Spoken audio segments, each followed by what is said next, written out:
Hey, what's up? This is 36 Drew coming to you, N3O Clan representing.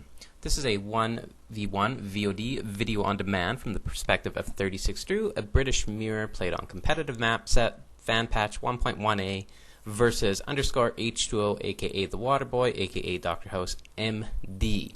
I'm going to straight up tell you right now that this is a losing VOD, so don't expect any miracles or any hero stuff. I know for the most part that I usually end up making winning VODs. However, there's been some requests for some losing VODs and everything else of that nature. So Mongolia is a very interesting map. With British, luckily neither civ can particularly benefit hugely from having a large amount of grazing animals to gather. However, there are other things that do matter on this map. Sometimes treasures can be quite influential. There's some nice wood ones for a Brit player. Also, starting crates are usually pretty good on this map for most civs. With Brits, you can usually always get a market and a house. In fact, you always can. Or you can go for a 2-house always, or sometimes you can even get 2 manors and 2 houses. Now, this game was actually played quite a while ago, probably about 3 weeks ago, maybe even longer, like 4 or 5 weeks ago. And the reason I'm just adding the commentary now is simply because ESO was down and I was going through my fraps folder and seeing what I could possibly do that would satisfy my craving for some AOE. Haven't really had a ton of time to been playing the game lately, just real busy with RL. That's just kind of the way things go, especially when you get a little bit older. You have a career, you have a wife, you have a life, and all that kind of stuff. So anyway, there you see me throw up the early market. Early control groups, Explorer is going to be control 1, Town Center is going to be control 6, and my Scout's going to be control 2.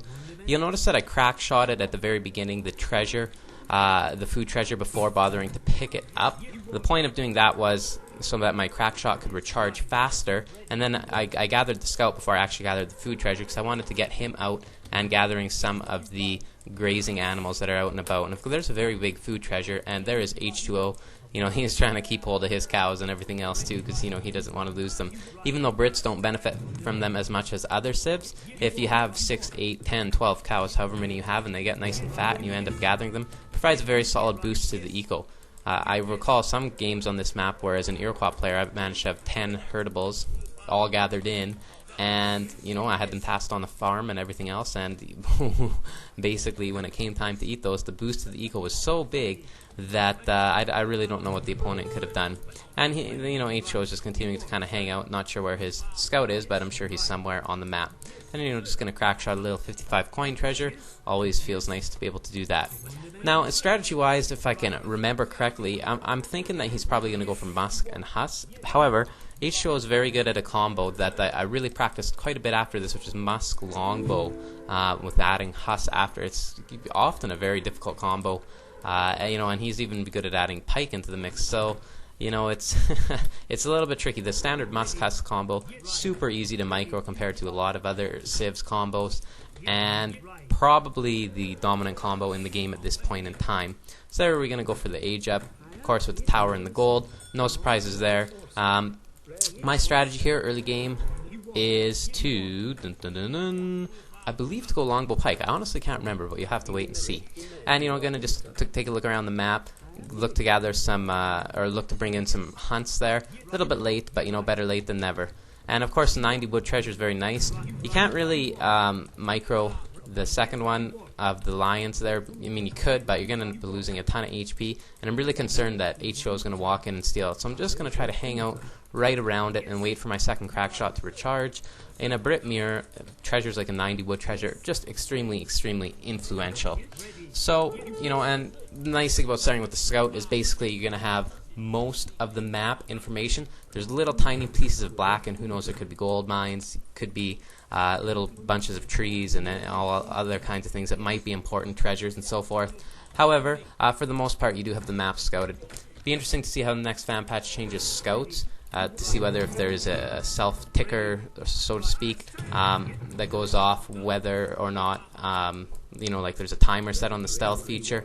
Oh, look at here, I'm researching placer mines. So I stand corrected. I actually did go for Musk Huss as a starting combination here. What I was not expecting, and what you will soon find out, is when the Waterboy shows up with a cav, and he goes for a cav start, and I was just like a second too late on the clicking there. Shame on me, I really should have had that treasure, all things considered. Ryan, he always seems to be a step ahead. The thing is, when you're playing against him, he you even if you have a huge score advantage, like let's say you had a score advantage of 30%, really it never ever feels like it. I've played him probably, I don't know, a dozen times now. Which is probably feeble compared to many players. However, I just every time I've gotten an advantage, it's never resulted into anything meaningful. So, but I mean, I guess that's what happens when you have a PR difference of like about 10. So, at any rate, the game must go on, and they're going to start to spam some muskets. Ship 700 wood is my first card, no surprise. Done quite a number of Brit VODs over the years. Yeah, I'm not sure how much I'll continue to keep playing them in the next patch. And I've had a bit of an opportunity to play 1.2, and it's really quite an exceptional patch, I must say. The balance in it is just absolutely awesome. There's in this patch you could say Brits, Dutch, and French are basically top civs. You might want to include Japan in that tier a little bit. Well, there's no clear division like that exists as far as I can see. I've only had a chance to play maybe 10 or 12 games on it. However, that said, those 10 or 12 games have been with a variety of civs and with a variety of matchups, and I've been very, very impressed with a number of things. Last patch, and there's the early cab that I was not expecting. Last patch, we saw Spain at the bottom, Ottoman at the bottom, Sioux at the bottom. All of those civs are very competitive and very playable in 1.2, and really going to be interesting to see who emerges, because eventually balance isn't perfect. There will emerge a top civ and all that sort of stuff. However, before that happens, there's going to be a long time, I think, before we really see a dominant civ, and in fact we might see it where there is no dominant civ and we have a big 1v1 tournament where there's no sort of restrictions and mirror on civ choice and things like that, or we might see 2 or 3 different civs being played right near up to the end of the game, maybe even more.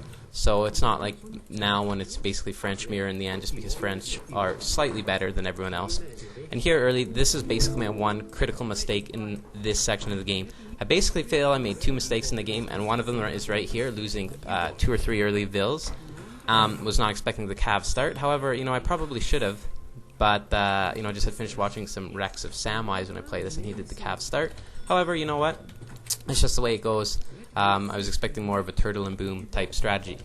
Spain, I have to say, getting back to the 1.2, them getting the free gang saw upgrade, absolutely awesome. Not only does it save them 100 food, it also saves the villager seconds there, and it also allows you to get so much more wood in the transition and in early colonial that the civ is once again playable. So really excited about playing Spain in the next patch. And there's some civs too that were previously good, like Germany and Portugal, that are now gonna have a real good chance at being competitive too. And there's no surprise here that when we play against someone like HO, he's gonna keep you busy on many fronts. This is what he's doing right here. Card order, of course, went 700 wood, 5 vil, 600 wood. That's my standard card order. Not all the time, but in a mirror, that's card order I generally like to pick. Watching a couple observer games and replays of Emil and stuff lately.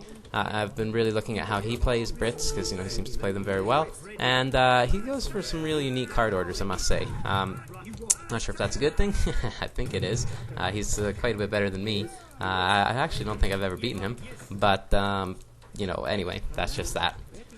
Also, another thing about the next fan patch is you're gonna see, in my eyes, maybe a game that is less dominated by some of these standard combos. Just I think by virtue of civs that aren't based on around Musk and Huss, mainly Brits and French. It's gonna make the game way more entertaining, way more exciting. And, it's getting real close. I mean, we have the translations happening. It's going to be here soon, and it's going to be great. It's going to be amazing. Speaking of talk of Age of Empires, there's big talk of Age of Empires 4. Gotta love when the villager walks away. And, it's going to happen. I'm sure it will. Who knows when? The announced date will come, though, I am sure. And here I'm applying some pressure back to HO finally. It's taking me a long time to really get out of my base. Have some calves sneaking in the back door, some Musk going in from the front. And in there he's got some longbows added to his mass. Kind of frustrating, kind of a pain in the butt, but hey, what are you gonna do? You just gotta keep playing. Show must go on. Next card is 4 Vils. You notice there I tasked my Explorer to just basically walk backwards. He's basically just purpose is to be used as a meat shield. And I'm going to go snipe out those villagers. Obviously has missed at a waypoint right there. Continuing to spam manners and so forth. The British changed, of course, manners being increased to 150 wood, but providing 15 population, and the build limit being changed to 15. Very, very good change. It's going to slow down their, mid-colonial, late-colonial boom, but at the same time, it's going to increase, how they're playing early game. I think we might see a lot of early players go for a rush and play 6 muskets or 6 longbows, or even both of those cards really quite early. I know that I might get blamed for saying this, but on RE patch, that's kind of a popular strategy, and sometimes it actually works quite well. Because, Brits can then start to manner spam and, get a full eco going with market upgrades and so forth. So, it's just interesting. Here I decide to mix longbows in the mix, basically to counter his combo, and going to research the upgrade for my villager HP. Perhaps a little bit late, but what are you going to do? Like I said, this is a losing VOD, and there's a difference between my rank and his, and this is partly why you have it. Mongolia being a competitive map, I know there's been some discussion around that. I still feel it's a competitive map.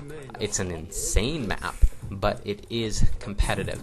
Just right from the get-go, the fact that you have to do so much microing and macroing to manage all of your scout and your explorer and gathering herdables and perhaps trying to delete some, and it's just always nuts, and you're so close to your opponent, and like, what the hell are Minutemen doing back there, honestly?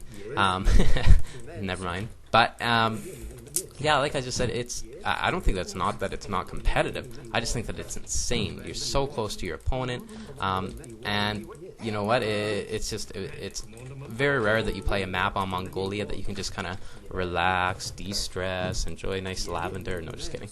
But anyway, it's just a crazy map overall. Next card's going to be boom boom boom 700 coin, just basically to assist with the spam. Pretty soon, if this colonial match lasts any longer, which it will, I'm going to start to send some upgrade cards. I really like to have beefed up cavalry. The nice thing about it is that when you go to the next stage, it's going to apply to your dragoons as well. It would be nice if some other civs had that option, but they don't, so that's neither here nor there. Well, you'll notice the one part of the map I don't have scouted is, probably the 6-7 o'clock position. As it turns out, it would have been quite useful for me to have that location scouted. However, I don't, and at one point in the game I do end up stumbling across it to find a reasonable mass of villagers gathering there, and that would have been pretty useful information for me. And here I see a big mass of longbows creeping. I'm going to try to flank in from the back with my hussars and try to corner him and pin him. Score-wise, I have a bit of a disadvantage right now, but I'm thinking that I might be able to do some equalizing right there. I select my units to control group, but then split them, subgroup there. Actually, his explorer ends up being a pain in the butt there because he ends up soaking up a lot of damage. However, his longbows are sandwiched in a very bad location. However, likewise, he sandwiches my cav in a bad location. And got to bring these units forward here, try to add them to my control groups, and just continue to spam for my barracks here. I've got a bit of a unit positioning advantage here, and one of the nice things about fighting sort of on my turf here is it's very close right to where my barracks and stables are, so when my units pop out, they don't have to walk anywhere near as far. I'm going to add Minutemen. Basically, the only time they're going to be useful is now or level. Never add them to a mass. They get real confusing with trying to focus fire them when they're mixed in with musks. You might as well. It's now or never. Business before pleasure. 36 Drew and N3O, who do it better. Okay, anyway, back on track there, a little bit of freestyle rap, Canadian style. Speaking of which, we got the Canadian Olympics going on right now. Well, Winter Olympics, I should say. It happens to be hosted in Canada. Pretty crazy event overall. Not sure what you guys think about it, but I know around here, basically everything is Olympics this, Olympics that, Olympics this, Olympics that. So I guess that's probably the same for any home nation who hosts the Olympics. And, I'm almost at max manners now. Score-wise, we're pretty close, all things considered. At one point, I ended up going ahead by a couple of points just after this fight. I can't really see on my mini-screen right now. It's really, really quite small. And I'm kind of thinking, well, you know what? I'm holding in there, man, and this guy is good. There's a good discussion that I had with Mill, and he basically said this, it had something to do with replays and watching replays and copying build orders and copying strategies. And he said, you have guys that are ranked, 32, 34, 36, somewhere around there. He said, and then you have guys that are, major general, 40, 41 plus, around there. He said the difference between the two sets of players is this. He says the first 10 or 12 minutes of the game, you should be able to hold in there. In fact, even guys like majors can hold in there, with keeping up with the clicks and everything else. But once you get to that rank, once you get past the 12, 14, 16 minute mark, you're really going to notice the major general and those higher sort of players excel. They know exactly what to do. They know how to continue to adapt. They know how to continue to play the game in order to earn a victory. Whereas the other players don't have enough experience. They're not as good as when the game lasts and so forth. And gotta love when the wife ends up slowing down your game, wrecking the flow. However, that's just the way it goes. Next card is Cavalry HP. You notice I did play the 6 musts when we were under pressure, and I'm starting to feel pressure here in terms of hunts and not having enough, really. And you know what? He's probably feeling the same thing, and I wish that I had a couple of hustlers just running around the south part of his base, trying to do what they can to keep him either bottled in his town center, keep him running around. Even if you don't really get any vills, if you're doing one more thing that he can't do, you get ahead like that. However, I do have a little bit of hunt security on this corner of the map, and I'm going to start to proceed to a north location. Also, just you notice, having scouted some of that bottom location on the map there, that there's an additional gold mine down there, and catching 5 cav here trying to raid, or more like 8. However, he does slightly outnumber me, so I do have to turn around for a second. Interesting discussion that was had was about whether or not slowing animation has a place in AOE4 or AOE in general. A game like StarCraft, when a unit gets attacked, does not slow.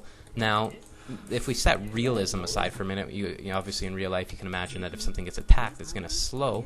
Let's talk about gameplay, because gameplay is, of course, probably more important than realism. In all honesty, if we base the game purely around realism, then there would be no such thing as balance, because one army always wins in world wars and things like that. So having StarCraft where units do not slow down when attacked actually makes things very, very interesting, and in my eyes slightly better. Now, maybe there is a place for it in the game, but maybe some units perhaps don't need to be slowed down. And you notice there I just throw up a little segment of wall. That's just so he doesn't kind of sneak in the back and just sort of pin and raid some villagers. And got a huge group of villagers going to gather at that 12 o'clock location. Gonna throw up a tower, put 4 villagers on it to get it to build as quickly as possible. However, it doesn't end up being as quick as it needs to be. And this is interesting because often it's GG by now in any matchup. It's not too often nowadays that games last much longer than 15 minutes. Usually they're over by that point. And there I see the big mass of blue, and I just go, darn it, don't want to lose those villagers. However, to an extent, I return the favor there, as I'm able to get about 5-6 villagers of his, while he's able to get, probably 8 or 9 of mine. However, maybe I do equalize it somewhat more so by there.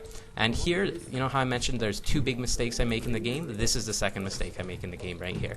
The first one was losing those early villagers, and the second, I guess the second one I've been losing those villagers at the north, so this would be the third mistake. My unit positioning fails me here. It doesn't fail me too particularly badly, but it fails me badly enough that I come out behind in this fight. And, when you're playing against someone this caliber, you just can't afford to come out behind in a fight like this. And, on the surface right there, it didn't look too bad until we had a group of 10 pikemen show up. What a pain in the butt, eh? Gonna attempt to micro some smaller groups of longbows, gonna attempt to attack move lane there. And perhaps it was a little bit too, shall we say, confident in how well I would be able to make those pikemen fall. And he's got his cav right there behind me, and his positioning is just slightly superior here. Even though the fact I'm going to lose this fight, I don't lose it too badly, all things considered. I'm going to keep playing this game because, sometimes you are able to come back after a big battle like this, and able to have a bit of a comeback. Very, very unlikely against a player of this caliber. However, you never know. So the game must go on. You must keep playing. You must keep doing what you got to do. You notice my villager production, at times in this game was not necessarily constant because I've been paying more attention to military. And you can see how I've ended up right here, not coming out 100% behind, but still coming out behind nonetheless. I have to wonder if I paid less attention to sieging that barracks and more attention to keeping my units tasked on his military, if the outcome would have been better. That's I guess one of the things that you risk when you fight on someone else's term. However, that's just kind of where we're at, and this is interesting because I've never really done a VOD before where it's strictly kind of a loss analysis, and you could kind of think of this VOD as that. I'm basically, doing a lose analysis or a loss analysis looking at where my mistakes are. So big mistakes: loss of villagers early, loss of villagers at the north location, but that was kind of tricky because I did have 4 villagers tasked on a tower, so a little bit unlucky, but perhaps I could have had a 5 pike there or something just to deter him. And then losing the villagers at the south location and unit positioning there. You know, you can't really afford to make mistakes like that against these sorts of players and want to win. However, you know what? He hasn't been without his mistakes. He lost the villagers at the south location as well, and he did have his longbows get sandwiched early on in the game. So, you know what, that's just the way it goes. I noticed one thing about his army there. His army seems to be moving a little bit slow, and there, of course, it is the classic send one hussar back, just so that that slowing down animation doesn't end up slowing you down. What was I just saying? Slowing down animation, tasking hussars back. Oh, his army seems to be moving rather slow. And basically, I have established in my mind that he's probably got to have played the unique church card, which is going to give him a big HP boost, but slow his army down quite a bit. He, I notice, also, just in general, likes to play the advanced arsenal card then to upgrade his units and also upgrade their speed. Here I'm hoping for some hero stuff, being able to sneak in the back door. My eco's kind of just slowed down because I've been walking around the map so much and I don't have a constant spam. And you notice I creep past the church, and yeah, there, if there was no indication before, it is now. And he's actually got 3 mills all positioned behind his town center. You want to talk about positioning your eco smartly, he's got his eco positioned identically there. I'm making a last-ditch effort here. Gonna upgrade my villagers, attempt to fight with them. You never know what might happen. I recall my very first VOD ever that was of any significance was versus Glamour Cars for Hire versus Sue, and I ended up fighting with my villagers and then waging a heck of a comeback and everything else, but that's kind of the exception rather than the rule. Even if I'm able to get some of these villagers here at the end, it's probably not going to be enough. My TC looks like it's going to fall. You know, he knows that really the game is completely in his hands now. I just don't have the army. I just don't have the mass to negotiate this sort of army that's coming in. And you know what? It was a very good game in my eyes. You know, I held in there for quite a while. I was pretty happy with myself. I learned a lot from it. I learned that you know, the Cav start as Brits is scary, and that I have to be fearful of things like that. Gonna try to hit and run some pikes there. You know, I got some Cav floating around and whatnot, but you know, there's really gonna be nothing I can do here. Kind of interesting. Looking at my deck now, I'm still able to send shipments. I made a post on our forums about the base trade and the intentional base trade, and I talked about how you need to age up with the tower and place it in a proxy location and everything, so that you're still able to receive shipments. I swear there is nothing funner than the base trade. You know, whether it's single player or 2v2 or 3v3 random or 4v4 or whatever it is, deathmatch, I don't know, whatever it is that you're playing. When you do the base trade and you end up on the other side of the map, you know, in the complete opposite location of where you started, it's it's just simply awesome. And you know, I'm able to stop this wave fighting with my villagers, and you know what, maybe if this was a team game, I wouldn't have needed to resign and hit GG, because I might have had opponents that I might have been able to save the day, but it's not. So, and you know, that's interesting. A lot of team players would have perhaps resigned there and just hit the, you know, hit the I quit button, but I'm not going to do that. I'm just going to run around here. I mean, he's got a pretty big score advantage, and hope that, you know, by some stretch of the imagination, I'm able to come across 20 villagers, or he accidentally deletes a group of 50 longbowmen or something, and even then, who knows? Still probably wouldn't be able to win. But just basically, last-ditch attempt, hero stuff, as Sporting Lisbon would try to say it, and yeah, his mass is coming in. That's GG. Good game, Ryan. Always a pleasure playing with you. I know that in that game I'd made a couple mistakes, but I think that even if I didn't make them, you probably still would have won. But perhaps it could have been a little bit closer and a little more interesting. This map is just insane, and I really hope that it gets kept in competitive map. Look at our villager count there. HO gets ahead for most of the game just because of the early losses there on my behalf. However, when we go to the all resources gathered chart, we will see that, considering that, it ends up being very, very, very close for most of the game. But that's just, you know, that's just the way it goes. So, Here H2O's complaining about his army being so bloody slow. Yeah, well, you play that church card, your army's going to be slow. That's the way it goes. And there's the all resources gathered chart. Military chart, you see where I gained the early advantage there, and my mass is ahead of his for a little bit. However, then when I have the big dip at the end there, that's when I lose my unit positioning at the end of the game. So, anyway, this is 36 Drew, N3O Clan, representing. Hope everybody takes the time to download Fan Patch 1.2. Hope everybody does everything they can to keep on playing this game, keep it alive, keep their clans flowing, keep the tournaments coming, keep the money pumping, everything else. Take care, everybody. Happy Olympic season, happy Flag Day, happy anything you can think of. Peace out.